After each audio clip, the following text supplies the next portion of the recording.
2009 R8 Audi, and yeah, cool looking little car. Had a little failure, say 2009, and of course that Apple doesn't want to focus. There you go. So I could see that fitting. Let's see if you can see my finger way over there. You see that fitting right there? And but I don't see the other fitting.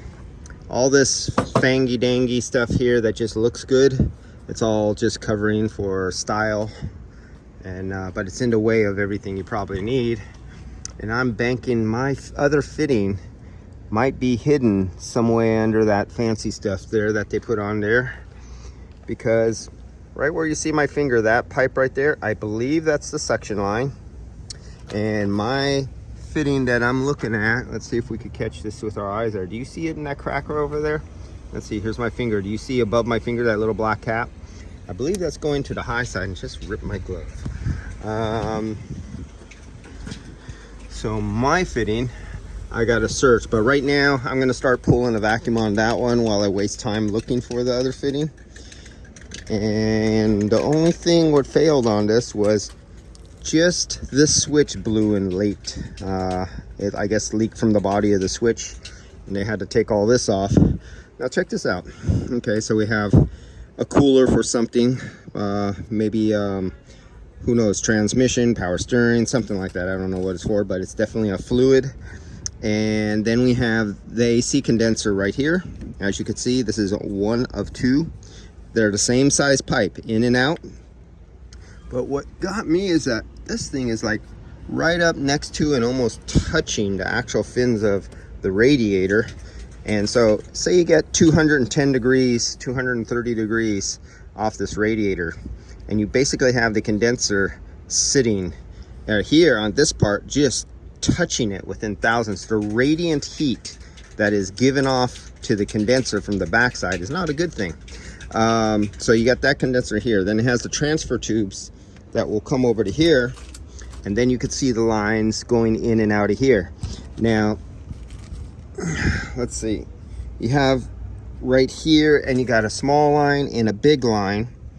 So what I'm going to say is that they have, the way they have this configured with the tubing, here's your liquid line, and it's on the top instead of the bottom. Oh, let me see down, I see it down below.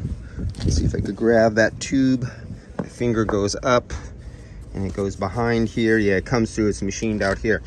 All right, see that big line there? That big line is coming from this big line right, it's probably this one right here, because this one goes to the back of the car, and the back of the vehicle has the compressor. I can't even see the compressor yet.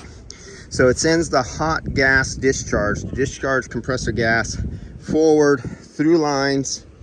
It hits the first condenser. That's why they're equal size, and all it's doing is it's rejecting some heat in a it's not even going through a phase change yet, because it's so high, it's such a small condenser. It's coming back out as a vapor too. So it's coming from the rear, from that one there, from the rear, coming here. It's going into the condenser, coming out as a vapor. There might be a little condensation going on there, but that's why they keep the pipe still the same, because it's still most high mass vapor. And then they shoot that high mass vapor, and you see the big pipe right there, so it's still a high mass vapor going in here. And then as it goes through here, it goes through its subcooling stage in here somewhere. I haven't ever cut one of these condensers apart to find out how many fins, where the subcooling is actually happening out, you know, how many high. I don't see separators here. And then it'll come out from the bottom, and I could see the line right there, right where my finger is. The line comes out, is behind this plastic. It goes into this machine block through the top, and it comes out this top fitting right there. It goes over, and now you see the line is little. So now it's subcooled liquid, and the subcooled liquid will feed to the evaporator, the expansion valve, as a subcooled liquid from here, and then it'll come back out and make its journey back to the compressor. All right, so we'll get back on this and see how I go along on this thing. Yeah, cool little girl. I knew a girl who owned one of these. She was only like 27 years old. Guess what she did? Yeah, obviously made good money. See you guys.